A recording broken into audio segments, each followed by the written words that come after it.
Drake joining in the party, but did the team give them something to celebrate?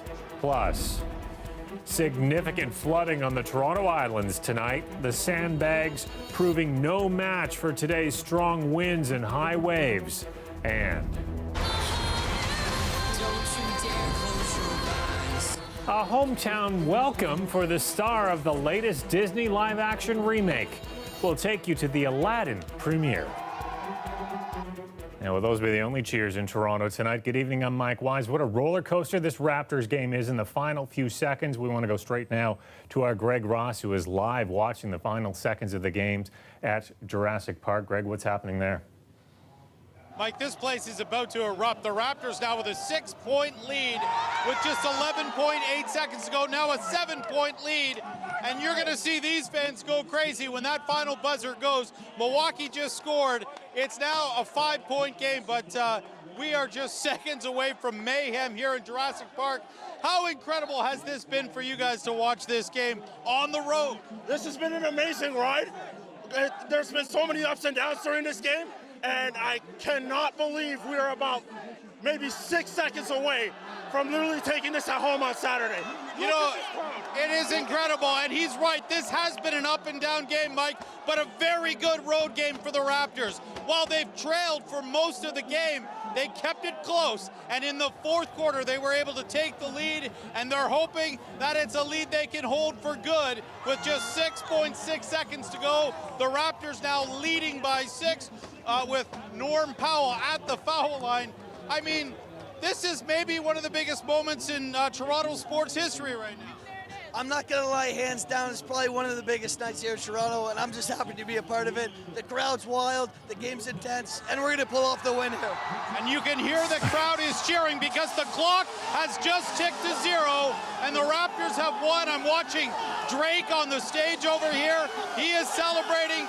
These fans here can't believe it, Mike, because that victory for the Raptors means that they get to come home here on Saturday night with a chance to win this series, and for the first time in franchise history, head to the NBA Finals. So the mayhem, the party has just started here, but still more partying to go, Mike, as this series continues here in Toronto on Saturday. I'll send it back to you. All right, Greg, huge win tonight, as you said, to pull off that home win as well. Quite something. We'll have some highlights as we get organized. I've been away from the game the last couple minutes, learning it from Greg firsthand about that right now. We'll go back to these highlights a little bit later. In other news right now, this is video sent to us from Chris Chamberlain on the Toronto Islands today. Look at this. You can see choppy waters breaching sandbag efforts there. Now, in a tweet, the City of Toronto spokesperson Brad Ross confirming that significant flooding is occurring near homes along the north shore of the island. He says staff are on site assessing the damage and trying to restore barriers and pump out excess water. Non-essential vehicles from the mainland are now not going to be allowed on the island for the next 72 hours. But the island remains open and ferries will continue to operate. Well, a Toronto plastic surgeon is now facing formal allegations of professional misconduct over security cameras in his clinic's examination rooms. Now, this comes after CBC Marketplace first reported about the cameras in December. Since then, several women have come forward. Our Mukta Gabriselassie spoke with one of them.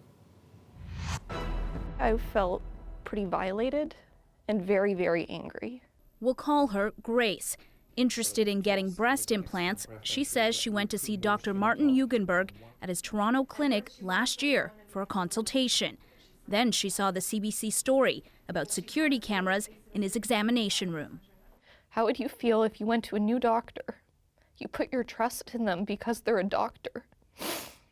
And then months later you find out they videotaped you with your top off.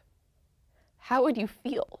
As research into a story on breast implants, we visited Dr. Eugenberg's clinic. Our producer went in for a consultation, looked up, and noticed a camera in the corner of the room and asked staff about it. I have a question. Is there a camera out there? That's for the doctor's record. I don't really feel comfortable being unclothed in front of the camera. We reached out to Dr. Eugenberg, who told CBC the cameras were there for security purposes. It's for our protection and also for your protection. He also addressed the issue through social media. Following our story, the College of Physicians and Surgeons launched an investigation. So did Privacy Commissioner Brian Beamish. That continues. In November, he told us, among the concerns, there's always the fear of outside hackers looking at it. Dr. Eugenberg has since made some changes to his clinic. In a statement emailed to us, he said, "We are working with regulators to ensure our clinic is in compliance with all privacy and security standards.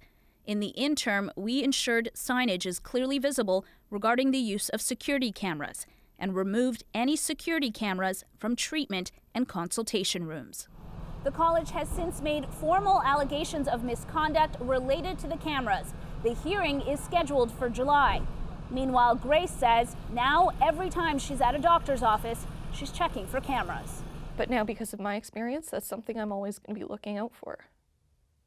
And there will always be that little bit of trust that's not there anymore with doctors. That story from our Mukta Gabriselassie. Now, we did reach out to Dr. Martin Eugenberg for his reaction to the misconduct allegation. We did not hear back in time for this story.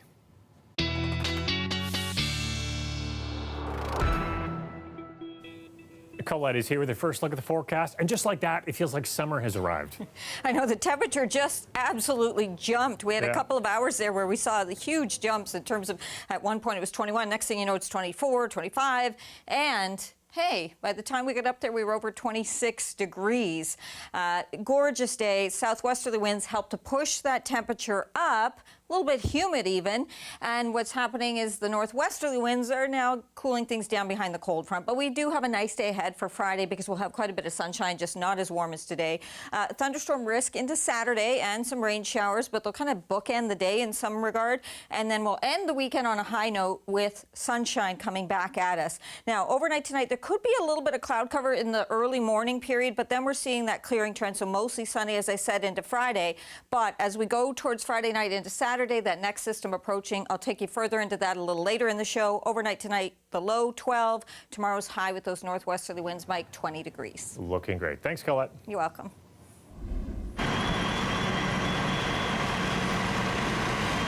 A 3-alarm fire ripped through a historic hotel near Dundas, just east of Kiel.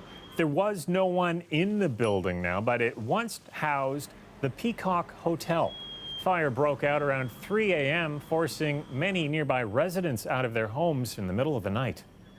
There's like flames coming like from the side of the building, and there's like smoke coming out, and my eyes starting to like burn and stuff. Yeah, the police just came and banged the door for us. Get up, fire, fire. So that's why we jumped. I had to leave as quickly as possible. I was sleeping at the time. And I took what I could and ran. Firefighters were able to get the fire under control, but it wasn't easy. A collapsed wall at the rear entrance that had fallen last year made it difficult for crews to access that area. Well, guilty verdicts today for 3 men who shot a man inside a pizza restaurant almost 2.5 years ago. The mother of Gerald Hagley expressed relief at the convictions, while the mother of 2 of the men now going to jail broke down outside the courthouse, proclaiming their innocence. Chris Glover has the story. 3 men covered their faces as they approached a pizza near Weston and Lawrence in October 2016. Then inside, gunfire rang out, killing 17-year-old Gerald Hagley. But as they ran to the getaway car, surveillance footage captured one of their faces, 26-year-old Winston Poyser. He put his life on the risk for my son to bring justice, and I'm very grateful. Hagley's mother, Delma, thanked Poyser today for testifying against the 2 men he ran from the scene with and the getaway driver. And today, a jury found those 3, Mohammed Ali Noor and twin brothers Lanil and Shaquille Shah, guilty of first-degree murder. It's not something to rejoice over, but it somewhat gave me that peace of mind that to know justice was given to the right people. Originally, Poyser was charged with murder, too. That was downgraded to accessory after the fact, and he went on to become the Crown's star witness. My boys are innocent. This is so innocent. There was no fingerprint. Today, the mother of the Shaw twins accused Poyser of a cover-up. She says he lied about her sons, scared of retribution from the real killers. Winston, boys are why you're lying about children. And the real killers are out there. Oh my God! Even though Poyser was high and drunk at the time of the shooting, police say he should be trusted. I've seen many witnesses testify, and no witness is perfect. But I believe Winston Poyser was telling the truth. This wasn't just a case of a single witness coming forward and pointing the finger. Still, scrutiny over Poyser's testimony is likely not over. All three men say they will appeal their guilty verdicts. And while Hagley's mother wants the court case behind her, she appreciates the desperation of another mother. I still look at it as a mother seeing 3 young men going to sit behind bars for such a long time, you know. Nothing you do can bring my son back to life.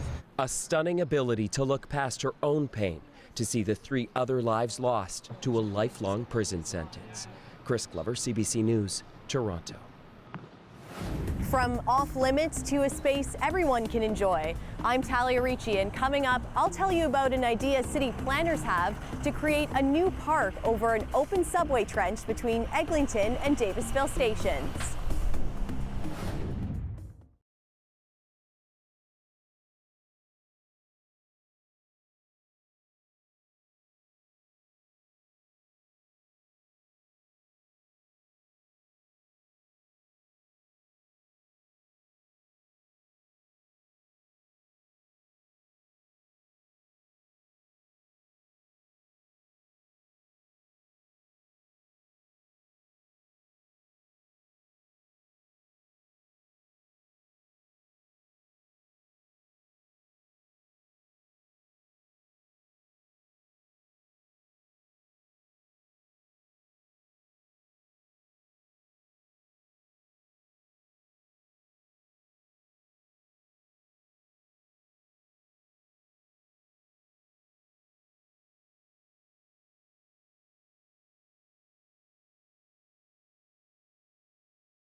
Well, now that we can breathe again after that Raptors game, we want to take you back to Jurassic Park now. Our Greg Ross was there, and he got Drake's reaction to the big win. Take a look.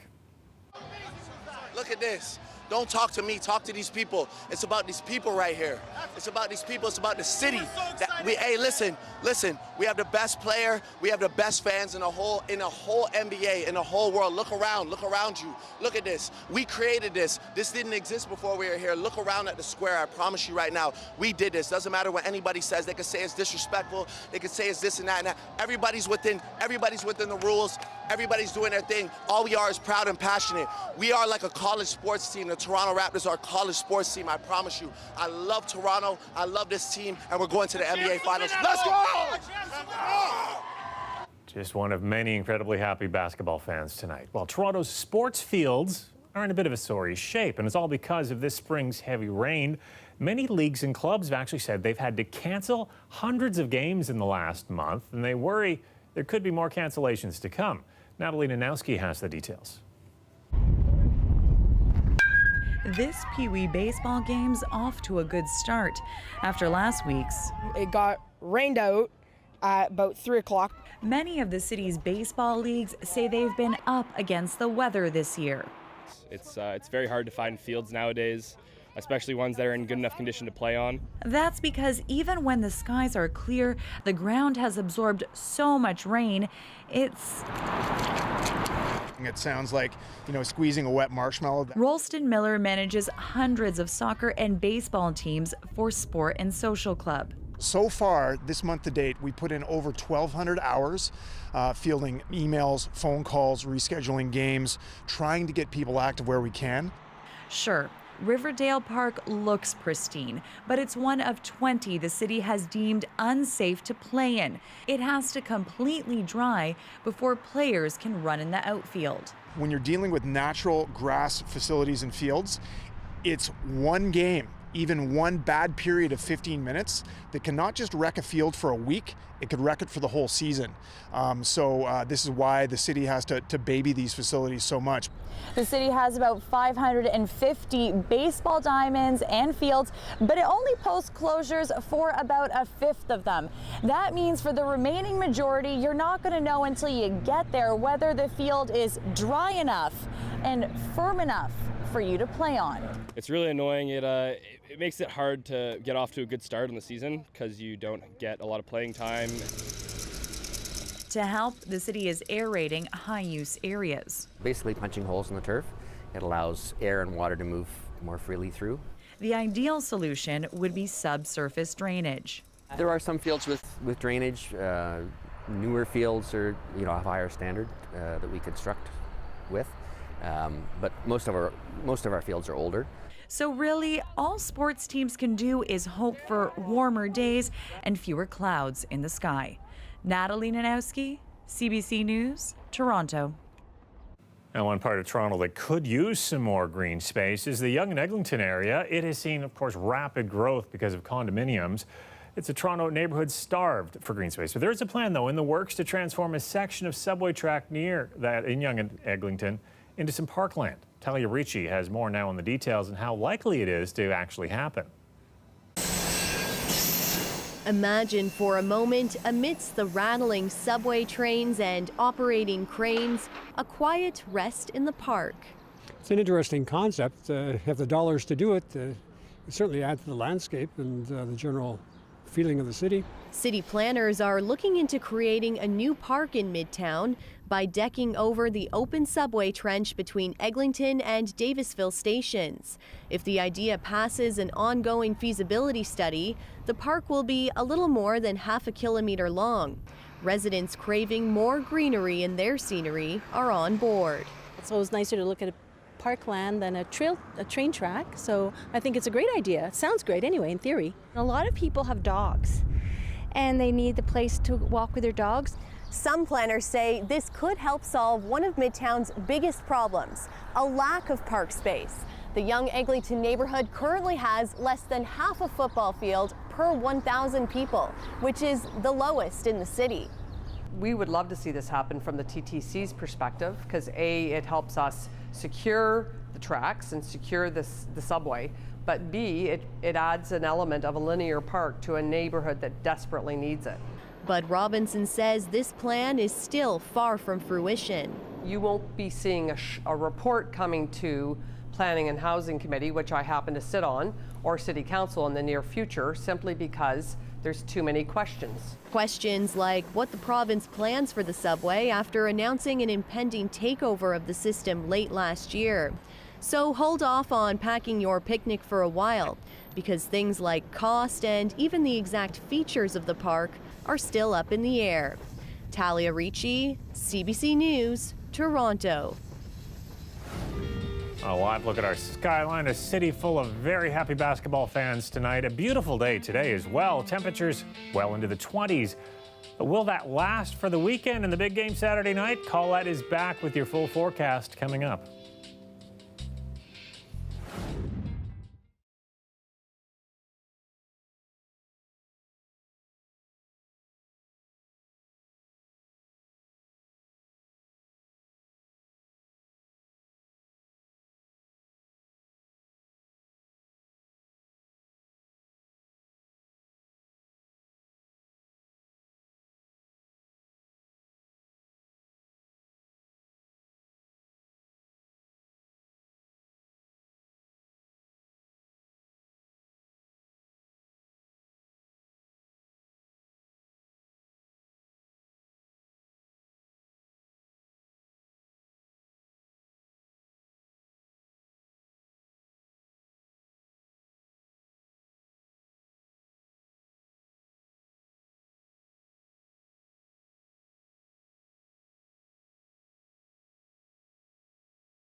The weather update is brought to you by Train Extreme Conditions Testing. It's hard to stop a train, really hard. Train, the most reliable heating and cooling brand.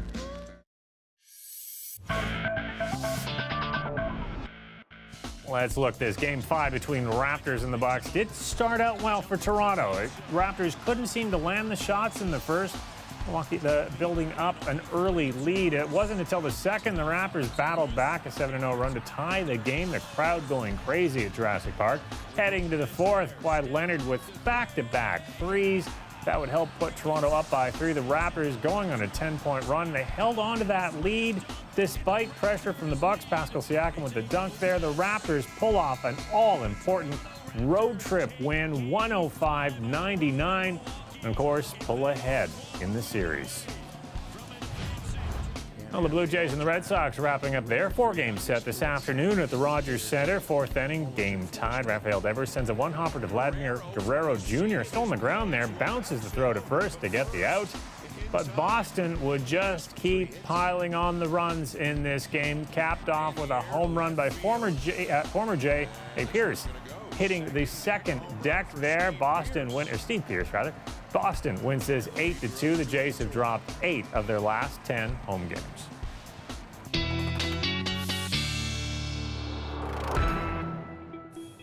Cullen Kennedy's back with her extended forecast. I think I speak for many when I say, finally! Thank you. It's warmed up.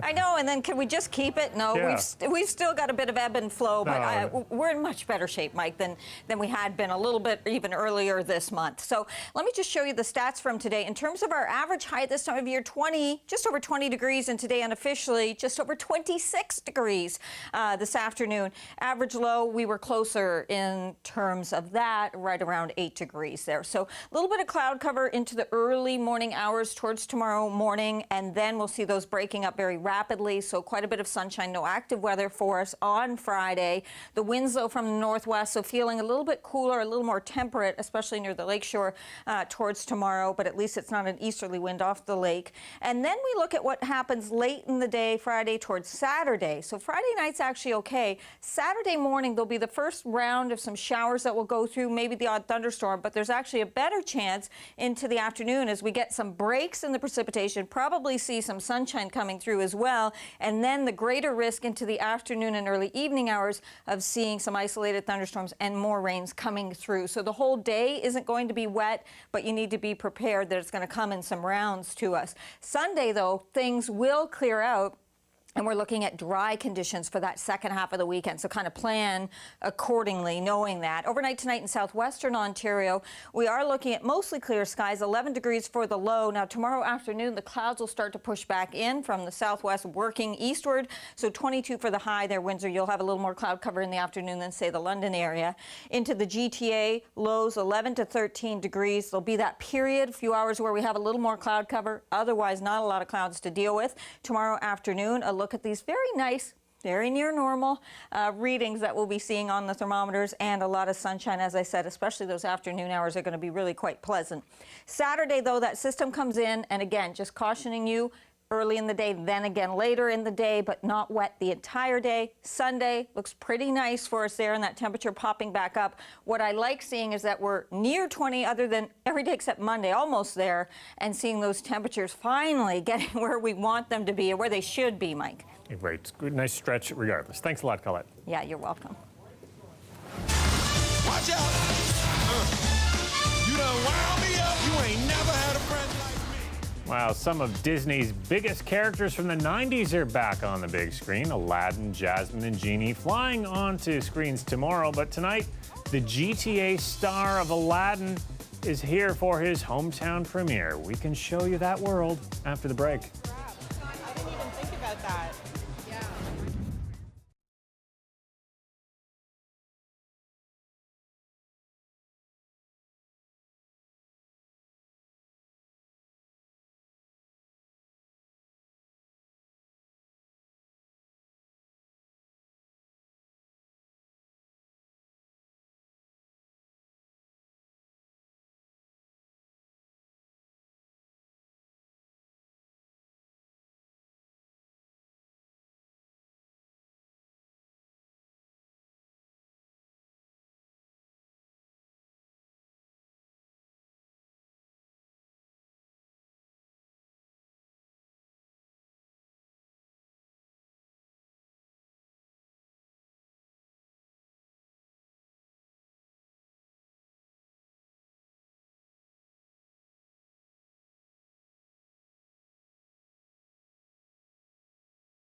The live-action version of the 90s animated film Aladdin hits the big screen tomorrow. Tonight, some of the film's stars were in Toronto for the red carpet premiere. We hope people get invested and have fun. It's a fun film, so at the end of the day, it's about leaving and learning something about yourself. And that is Aladdin himself, Egyptian-born and Markham-raised Mina Massoud. He stars alongside Will Smith, who plays the genie, and Naomi Scott taking on the role as Jasmine.